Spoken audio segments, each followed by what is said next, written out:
नमस्कार, live cities के विशेष कार्यक्रम सुबह की चाय में आपका स्वागत है। इस वीडियो में हम उन तमाम खबरों की चर्चा करेंगे जो आज पूरे दिन सुर्खियों में रहने वाली है। सबसे पहले तो आज बीजेपी के लिए काफी बड़ा दिन है। राष्ट्रीय कार्यकारी अध्यक्ष नितिन नवीन का पटना में रोड शो होना है और उसको लेकर बीते दिनों से ही तैयारी शुरू है। इसके अलावा जीतन राम मांझी जो कि इन दिनों सुर्खियों में बने हुए हैं अपने बयानों को लेकर, कभी कमीशन की बात करते हैं तो कभी बगावत की बात करते हैं। उनको अब तेजस्वी की पार्टी आरजेडी की ओर से ऑफर मिल रहा है। इसके अलावा बीते दिनों दिल्ली में नीतीश कुमार और प्रधानमंत्री की मुलाकात के दौरान क्या बात हुई, और वहीं विजय सिन्हा भी एक्शन मोड में हैं। उन्होंने भी जनता दरबार में ही राजस्व कर्मचारी को निलंबित कर दिया है। तो इन तमाम खबरों पर, इसके अलावा बिहार में बढ़ रही ठंड पे भी चर्चा करेंगे हम। तो इन तमाम खबरों पर विस्तार से चर्चा करने के लिए हमारे साथ वरिष्ठ पत्रकार रवि उपाध्याय सर हैं। सर, सबसे पहले तो बहुत बहुत स्वागत है जी आपको। सर। सबसे पहले यही शुरू करते हैं कि नितिन नवीन की बात कर लेते हैं। राष्ट्रीय कार्यकारी अध्यक्ष बने हैं और आज सर रोड शो होने वाला है, काफी बड़ा कार्यक्रम है।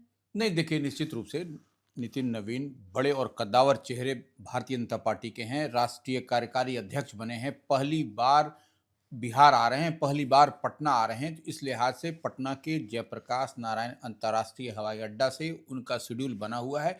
किन किन रूटों से वह भारतीय जनता पार्टी के प्रदेश कार्यालय बीरचंद पटेल पथ आएंगे जी और वहां से फिर वह मिलर स्कूल जो मैदान है ठीक सामने भारतीय जनता पार्टी के, जी या ऐसे कहें राष्ट्रीय जनता दल का बगल में कार्यालय है भाजपा के, ठीक उसके सामने वहां पर एक भव्य कार्यक्रम का आयोजन किया जा रहा है। आपने देखा भी कि बीते दिन भाजपा के पूर्व प्रदेश अध्यक्ष और मंत्री जो है नीतीश कैबिनेट में दिलीप जायसवाल समेत कई बड़े चेहरे जाकर के उस स्थल का निरीक्षण किया। जी भारतीय जनता पार्टी के प्रदेश अध्यक्ष जो नए बने हैं जी संजय सरावगी, उन्होंने भी जाकर के स्थल का चयन किया है, देखा है। तो ऐसे में दिन भर हम तो पटना वासियों से आग्रह करेंगे कि जो नया रूट चार्ट बना है जी नितिन नवीन के आगमन को लेकर के, वह जो है सो पूरा पटना जो है सो एक तरीके से कहें तो जाम पैक्ड रहेगा। जी और जो रूट में बदला हुआ दिखाया जा रहा है, जो बताया जा रहा है, उसी रूट में पर चलें। जी क्योंकि आपको हाथी, घोड़ा सब कुछ दिखाई पड़ेगा, ऊंट जी भी दिखाई पड़ेगा, और लोग जिस तरीके से उत्साह में हैं, लवरेज भारतीय जनता पार्टी के कार्यकर्ता और तमाम बड़े नेता आप देख रहे हैं कि पटना को, राजधानी पटना को पूरे पोस्टर से पाट दिया गया जी है। जगह जगह भाजपा का झंडा, तोरण द्वार बनाए गए हैं। तो ऐसे में आप समझ सकते हैं कि क्या कुछ होने वाला है। और फूलों की बारिश होगी, जी फूलों की बारिश भी फूलों होगी। की बारिश, जगह जगह पर कार्यकर्ता फूलों की बारिश करेंगे। उसके लिए स्पेसिफिक स्थल भी चयन हो गया है और उसी स्थल पर आपको नितिन नवीन का भव्य स्वागत होगा। और यह ऐतिहासिक बनाने की कवायद में भारतीय जनता पार्टी बनी हुई है, जी क्योंकि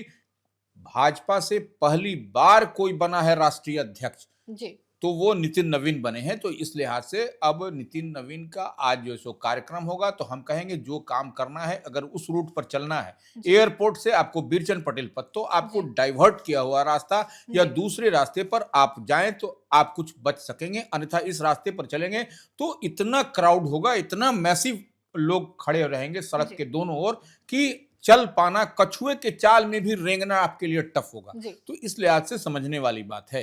हो सकता है उनके आने के लेकर घुसने भी नहीं दिया जाए, सुरक्षा व्यवस्था को देखिए, लेकर। सुरक्षा तो व्यवस्था तो रहेगी ही जी, रहेगी। तो यातायात के द्वारा या ट्रैफिक पुलिस के द्वारा जो भी एडवाइजरी जारी की गई है उसे आप जरूर फॉलो करें। इसके अलावा हम बात कर लेते हैं सर जीतन राम मांझी की, जो कि केंद्र में मंत्री हैं और इन दिनों बगावती मूड में नजर आ रहे हैं। राज्यसभा सीट को लेकर कभी बोल देते हैं कि एमपी एमएलए कमीशन लेते हैं।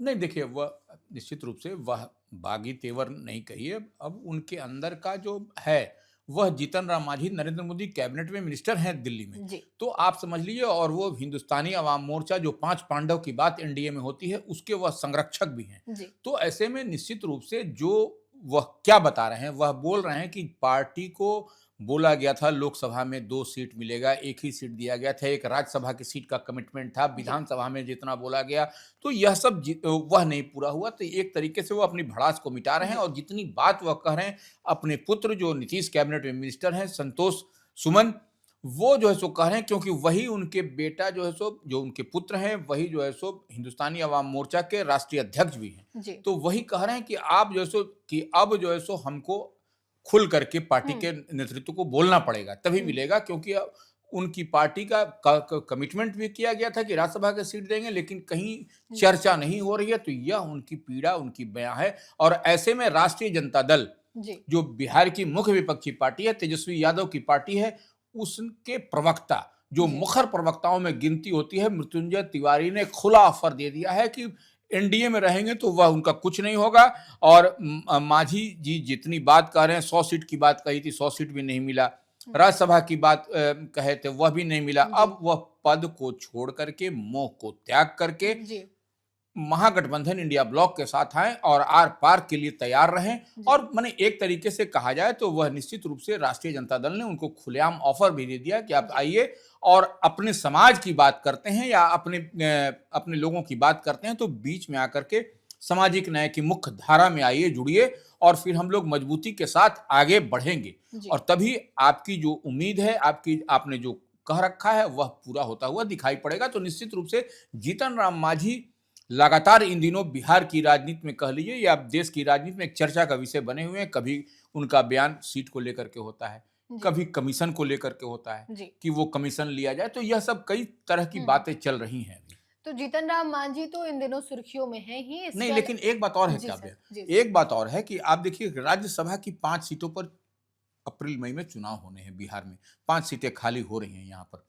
तो राज्यसभा की जो 5 सीटें खाली हो रही हैं, उसमें 2 सीट तो आपको जेडीयू को जा रहा है, वो आपको और 2 सीट भारतीय जनता पार्टी, एक राष्ट्रीय अध्यक्ष, कार्यकारी अध्यक्ष नितिन नवीन बने हैं वो, जी। और दूसरी सीट की बात हो रही है, पवन सिंह की बात हो रही है। जी। जी। कि पवन सिंह को भारतीय जनता पार्टी एकोमोडेट करेगी। तो ये अब देखने वाली बात है कि पवन सिंह को एकोमोडेट हो पाते हैं कि नहीं। लेकिन एक सीट आप समझ लीजिए कि जब 4 सीट, और एक सीट जो उपेंद्र कुशवाहा, जो बाई इलेक्शन में विवेक ठाकुर के जो इस्तीफे के बाद से जो सीट रिक्त हुई थी, उससे वह जीत के आए थे, वन की सीट पर भी होना है, साथ ही होना है। तो ऐसे में अब देखिए, चिराग पासवान, जो लोक जनशक्ति पार्टी रामविलास के राष्ट्रीय अध्यक्ष हैं, उनकी माता श्री रीना पासवान को राज्यसभा भेजने की तैयारी में अंदर खाने में चल रही है। लेकिन कुछ वोट जो है सो कम पड़ रहा है। जो एनडीए ने निश्चित रूप से डबल सेंचुरी से ज्यादा का आंकड़ा पार किया है इस बार के विधानसभा चुनाव में, 202 का आंकड़ा छुआ है।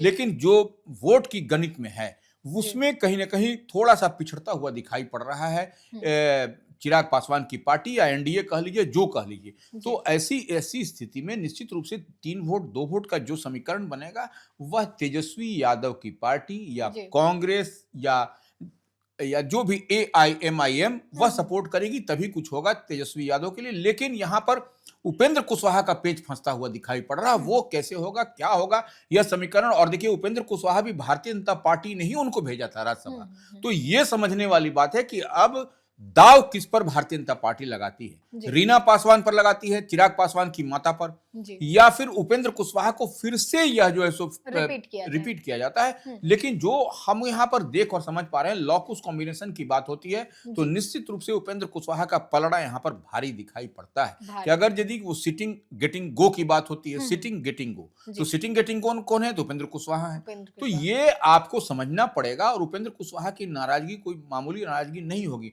अब देखने वाली बात होगी कि रीना पासवान, जो चिराग पासवान की माता श्री हैं, उनको कहां पर कैसे एडजस्ट भारतीय जनता पार्टी करती है, या फिर 2030 में खाली होगा उसमें एडजस्ट होगा। यही देखने और समझने वाली बात, एडजस्टमेंट की तैयारी है। बिल्कुल। तो सर, बात कर लेते हैं विजय सिन्हा की, जो कि इन दिनों भूमि राजस्व विभाग का जिम्मा भी संभाल रहे हैं, भूतत्व विभाग भी है, खान एवं भूतत्व विभाग। तो इन तमाम विभागों के बीच जो है, विजय सिन्हा एक्शन मोड में है, मुजफ्फरपुर पहुंचे हुए थे और राजस्व कर्मचारी को निलंबित कर दिया है। नहीं, देखिए, विजय कुमार सिन्हा उप मुख्यमंत्री भी हैं बिहार के, राजस्व एवं भूमि सुधार विभाग की जिम्मेवारी संभाल ही रहे हैं, वो उसके मिनिस्टर हैं। तो इसी लिहाज से आप देख रहे हैं कि भूमि सुधार जनसंवाद का कार्यक्रम उनका चल रहा है। लगातार लखीसराय में चला, पटना में चला, फिर उससे पहले पटना में चला, बीते दिन मुजफ्फरपुर में चला, BR अम्बेडकर महाविद्यालय है उसी के प्रांगण में चला, और 2 सत्र में चला। तो एक सत्र में जब वो आम आवाम से मिल रहे थे, जो रैयत थे या लैंड ऑनर्स थे, उनसे मिल रहे थे, उसके बाद से जब वो रिव्यू कर रहे थे, उसमें कुछ उन्होंने लोचा पाया। लोचा क्या पाया कि जो राजस्व कर्मी है, वह जो है सो अपने काम पर वो फोकस नहीं है। तो ये आपको जो है सो राजस्व कर्मी आपको मुसहरी प्रखंड है, जी सर। उसके मुसहरी प्रखंड के सतपुरा के हैं राकेश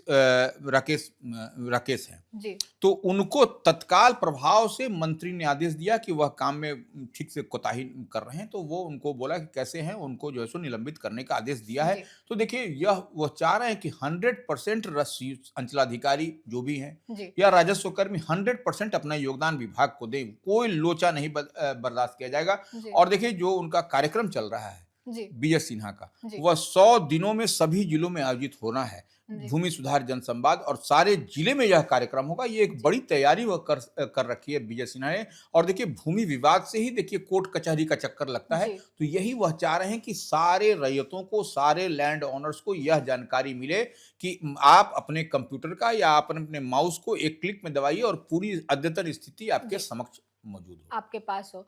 सर इसके अलावा बात कर लेते हैं, बीते दिनों दिल्ली में जब सीएम और पीएम की मुलाकात हुई, अमित शाह भी थे, सम्राट चौधरी थे, ललन सिंह से सभी लोग थे। बिल्कुल। नहीं देखिए, नीतीश कुमार निश्चित रूप से जो बात छन करके आ रही है, स्वास्थ्य कारणों से वह दिल्ली गए थे, कुछ उनको चेकअप कराना था या जो भी है। लेकिन वो उनकी मुलाकात हमने पहले भी कहा था कि जब दिल्ली गए हैं नीतीश कुमार, जदयू के राष्ट्रीय अध्यक्ष, थंपिंग मेजॉरिटी के साथ, प्रचंड बहुमत के साथ इस बार डबल इंजन की सरकार नीतीश कुमार की अगुवाई में जीत करके आई है विधानसभा के आम चुनाव में।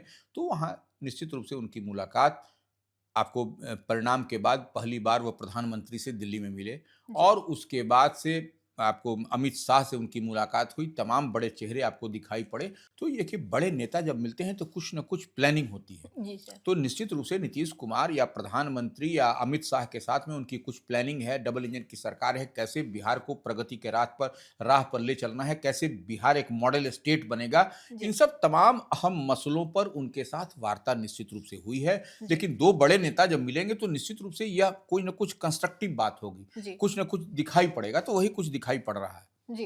सर इसके अलावे बीते दिनों ही बिहार के डीजीपी विनय कुमार ने साल 2025 के अपराधों की लिस्ट जारी की और 2000 स्कूटी खरीदने की बात भी कही गई है। देखिए, अब जो पुलिस है, अब जी, आपको हम बार-बार एक बात कहते हैं कि सम्राट चौधरी के गृह विभाग की ज़िम्मेवारी सँभालने के बाद अमूलचूल परिवर्तन पुलिसिया इसमें कार्यशैली में भी दिखाई पड़ रही है। तो 2000 स्कूटी कौन चलेगा? वो निश्चित रूप से महिला पुलिसकर्मी चलेंगी। जी, तो वो क्विक एक्शन होगा, क्विक जो आपको जो लड़कियों के खिलाफ या उनके खिलाफ जो बिलो द बेल्ट टिप्पणी होती है, जी, टीका-टिप्पणी होती है, वह सब पर अंकुश लगाने के लिए या 2000 स्कूटी खरीदने की बात आ रही है। जी सर। तो 2000 स्कूटी जब खरीदाएगा तो और वह निश्चित रूप से क्विक एक्शन होगा महिला महिला पुलिसकर्मियों का। जी, तो नंबर 1 और नंबर दूसरी बात जो डीजीपी हैं विनय कुमार ने उन्होंने स्पष्टता के साथ पूरे साल भर का आंकड़ा भी पेश किया जी। और बताया कि बीते साल की तुलना में इस बार जो है सो जो आपराधिक जो है गतिविधि मामले जो हाँ, है वो काफ़ी कम हुई। वो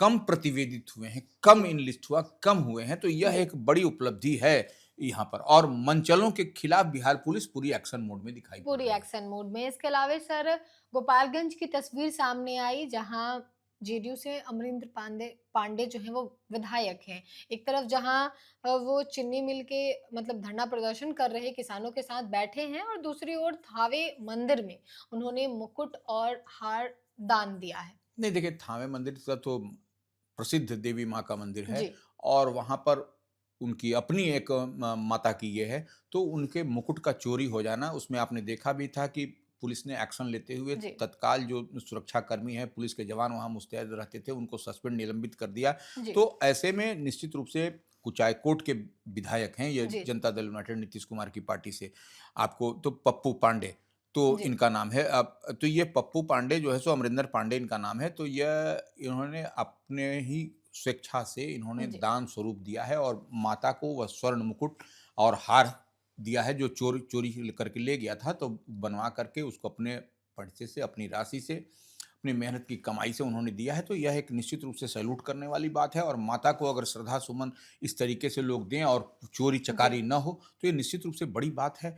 तो और उसके बाद से तो वह धरना पर वो देखिए वहाँ पर क्या है, सासा मूसा चीनी मिल की बात है, जी, गोपालगंज में ही जी, उन्हीं के जिले में है। तो वहाँ पर वहाँ के जो स्टाफ थे या कर्मचारी थे, कुछ लोग धरने पर बैठे थे, तो वहाँ पर समर्थन में वो गए और वो उन्होंने आश्वासन दिया कि मैं मुख्यमंत्री से इस विषय पर बात करूँगा और इसका सॉर्ट आउट, इसका समाधान करूँगा। जी सर, इसके अलावे नीतीश कुमार को जो धमकी दी गई थी सोशल मीडिया के माध्यम से, उस पर भी अब पुलिस एक्शन ले रही है। नहीं देखिए, निश्चित रूप से यह एक बड़ा नेटवर्क है। अब कौन है, क्या है, यह तो आपको मैं साइबर पुलिस ही साइबर साइबर बताएगी। पुलिस इसको जी, बताएगी। साइबर पुलिस जांच भी कर रही है। जी, तो साइबर पुलिस की जांच में मेटा को नोटिस जारी किया है। जी, अब मेटा क्या है? मेटा जो है सो व्हाट्सएप, फेसबुक और इंस्टा का हमको जो जानकारी है, जी, उसी कंपनी का नाम है मेटा। तो मेटा को जी, नोटिस जारी करके और पूछा है कि क्या है, कैसे है, ये सब चीज़ जानकारी लेने की बात कही है जी। और उसके बाद ही वह आगे पकड़ में की आए। हाँ, कार्रवाई की आगे जाएगी। कार्रवाई की जाए। इसके अलावा सर बिहार में कड़ाके की ठंड पड़ रही है, कई जिलों में स्कूलों को बंद कर दिया गया है, कई जिलों का तापमान लगातार नीचे गिर रहा है। नहीं देखिए, निश्चित रूप से आप देख रही हैं कि बेधने वाली हवा चल रही है और जी, लगातार मौसम के तापमान में गिरावट दर्ज की जा रही है। आपने खुद ही देखा है कि शिमला जैसा ठंड का वातावरण बना जी। हुआ है। लग रहा है जैसे कि आप पटना में ना हैं, बिहार में ना होकर के आप शिमला के आसपास काफ़ी के। घना हाँ, कोहरा देखने को मिला। कोहरा देखिए, कोहरा और ठंड दोनों का मार आपको हो रहा है। जी, जी। और ऐसे में देखिए, स्वास्थ्य विभाग महकमे की ओर से भी कहा जा रहा है, आपदा विभाग की ओर से, मौसम विभाग की ओर से कि जो बुजुर्ग हैं या बच्चे हैं वह अनवांटेड इस तरीके से घर से बाहर ना निकलें, जी, घर के सर। अंदर ही रहें और सुरक्षित रहें। जी, सर। तो ऐसे में आप देख रहे हैं कि 7 डिग्री से नीचे तापमान लुढ़क गया है। जी, ठंड राजगीर के आसपास। राजगीर का हाँ, और 5 जिलों का तापमान 10 डिग्री सेल्सियस के नीचे है। नीचे। तो ये अब इसी को देखते हुए स्थानीय जिला प्रशासन अररिया है, सिवान है, भोजपुर है, गोपालगंज है, सीतामढ़ी, पश्चिम चंपारण, पूर्णिया, बक्सर, मुजफ्फरपुर और जमुई में स्कूल को बंद कर दिया गया है। जी, देखिए, वह एहतियात के तौर पर जिला प्रशासन ने यह कदम लिया है। तो जी, निश्चित रूप से यह एक बेहतर है, पहल है और जब तक ठंड कोल्ड जब चल रहा है, वेव चले, जी। तो बच्चों को या बुजुर्गों को एहतियात बरतने की ज़रूरत है। सतर्क रहना चाहिए। बिल्कुल।